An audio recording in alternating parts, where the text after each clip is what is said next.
tardes. Hola Luis, ¿cómo estás? Buenas tardes. Bueno, quisiera preguntarte cómo es que tienes tu primer acercamiento con la lectura. Híjole, yo creo que el primer acercamiento que todos los seres humanos tenemos con la lectura es de alguna manera un encuentro poético, con las nanas, las canciones de cuna, los arrullos, lo que hay alrededor, aunque solamente sea un mismo texto repetido con una pequeña entonación, pero yo creo que ese es de alguna manera el primer encuentro que todos los seres humanos tenemos con la palabra escrita, con la oralidad narrativa, con la belleza del lenguaje. Y ya como lectora, ¿cuál es el primer libro que recuerdas haber leído por gusto? Fíjate que yo recuerdo, yo me alfabeticé en una época muy diferente a como es hoy en día. Ya había algo que se llamaba el libro mágico y que tenía unas calcas. Entonces eran unos textos así como tipo Susi Sosa usa zapatos, ¿no? Y el Rorro, me acuerdo que había uno que era el Rorro y era un perrito que rompe la rueda, ¿no? Era como esta cuestión fonética.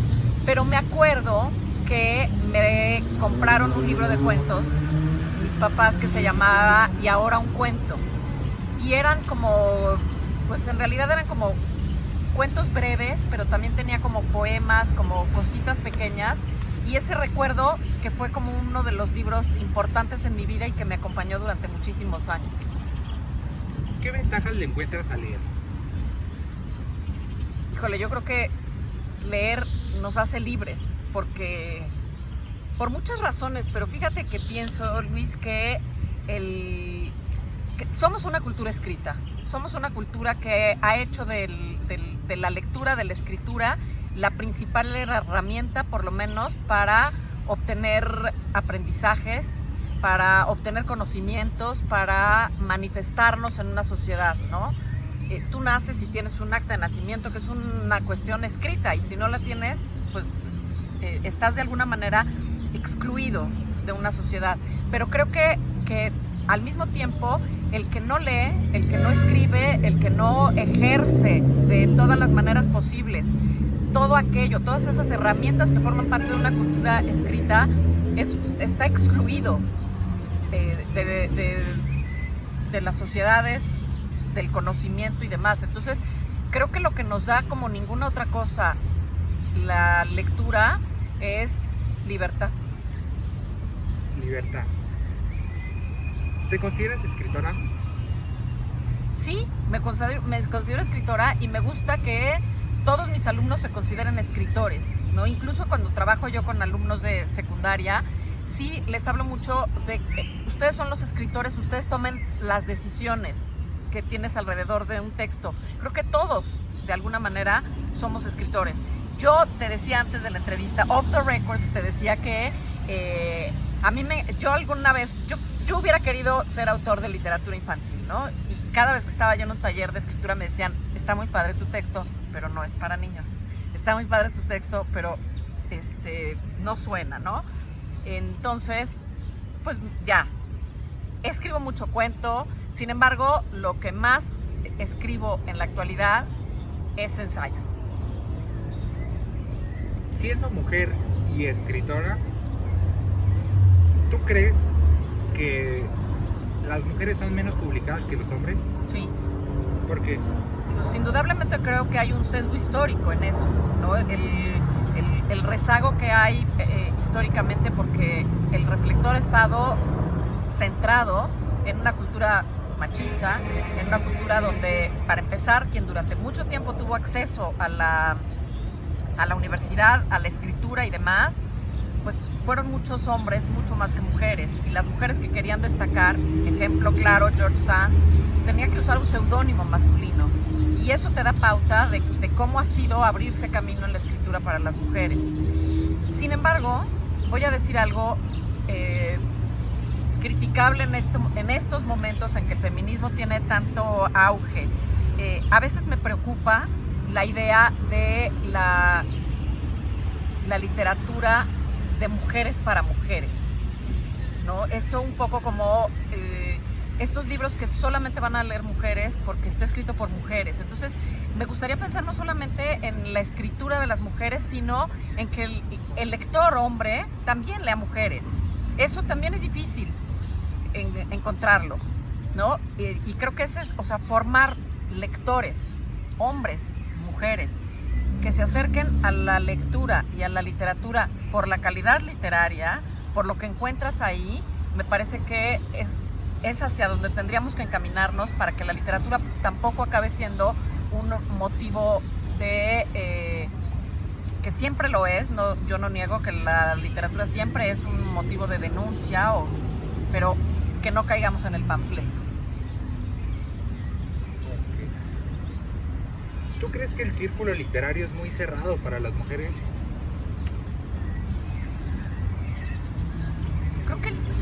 Creo que el círculo literario es muy cerrado para las mujeres y que sí ha estado... Es decir, incluso nosotros podemos ver en la actualidad que hay programas editoriales enfocados justamente en publicar mujeres.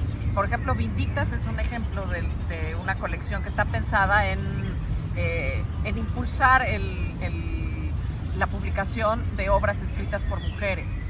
Sin embargo, hay una cosa que me resulta muy curiosa. Tú sabes, Luis, que yo llevo muchos años en el tema de la formación de lectores y de la mediación de lectura. Y me llama mucho la atención que casi siempre quienes median son mujeres.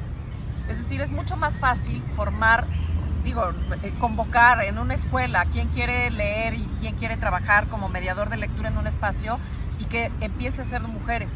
Y clubes de lectura también me he encontrado, claro, a lo mejor por los círculos en los que uno se mueve, indudablemente ese también puede ser un sesgo, pero los clubes de lectura también han estado muy cercanos a las mujeres, porque también hay que decir, para bien y para mal, que la literatura también ha tenido, el siglo XIX es un ejemplo cuando surge la chick lit, que es literatura pensada en lectoras, porque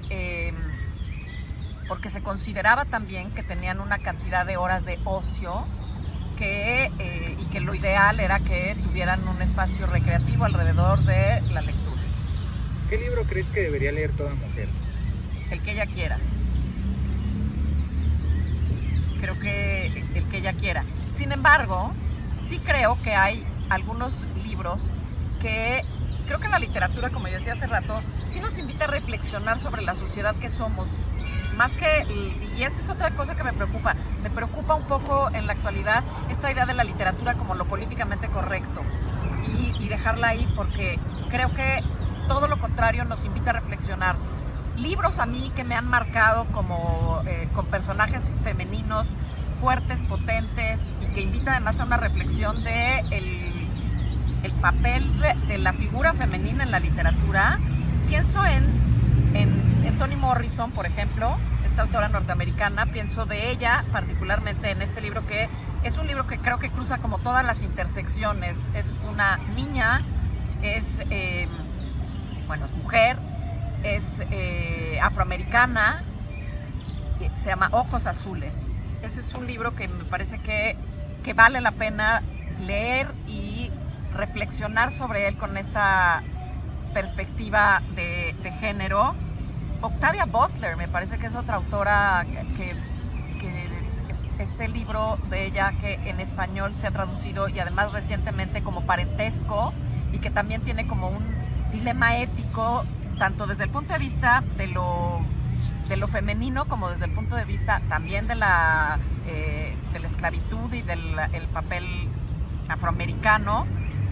Elena Garro me parece que es una autora que hay que leer, Inés Arredondo, Amparo Dávila, que tienen estos personajes además que sí revelan de alguna manera. Muy recientemente Mariana Enríquez es una autora que me gusta mucho, que creo que sin tener una intención ideológica en sus obras, tienen un discurso muy marcado por el hecho de lo que significa ser mujer en este mundo. ¿Qué le hace falta a la sociedad para que sea más igualitaria? Eso es como para que nos soltemos hablando en un semestre completo. Creo que lo primero, reconocer que no hay igualdad. Yo empezaría por ahí, por el reconocimiento de que no hay igualdad y de que nos falta mucho camino por andar. Creo que ese sería para mí uno de los puntos más importantes, porque también en la fuerza que han tomado los feminismos en la actualidad, hay siempre un contraargumento y una contraparte que puede aplastar lo que se ha logrado. Creo que tener eso presente en las luchas feministas en la actualidad es muy importante para llegar a este punto de igualdad que creo que todas estamos buscando y que creo que es interés de toda una sociedad, no solamente de las mujeres. ¿Por qué es importante escribir sobre feminismo actualmente? Porque yo decía hace rato que somos una cultura escrita y creo que difundir y el alcance que puede tener, que no se quede en la palabra que se habla o en la palabra que se narra, sino escribir sobre eso, dejar testimonio, producir para que se sepa, para que se difunda, para que tenga un mayor alcance, es algo muy importante. Bueno, y ya cerrando más o menos, ¿qué estás escribiendo actualmente? ¿Qué estás publicando? ¿En qué te enfocas? Bueno, la verdad es que algo muy padre que a mí me ocurrió este año es que un ensayo en el que además soy coautora son 2 ensayos independientes, el de ella y míos con Aline Peterson, se llama De una a otra orilla. Es un libro que se incluyó en la biblioteca centenaria, se llama la Biblioteca del Centenario, de actualización docente y demás, con un tiraje muy importante y donde reflexiono sobre temas como la mediación, la lectura en voz alta, el trabajo alrededor de círculos de lectura y además tengo pues el privilegio y el honor de que se haya traducido al tzotzil. Entonces para mí ese ha sido este año algo muy importante. Y por otro lado estoy escribiendo sobre violencias con el Laboratorio de Odio y Concordia del Colegio de México y particularmente, también uno de los temas que hemos abordado son las violencias digitales, en las que sobre todo hemos escrito sobre la manera en la que las mujeres somos víctimas de ataques de género particularmente y de ataques de odio, que podemos considerar que sí hay discursos de odio en cuestiones de género y sobre violencia intraescolar.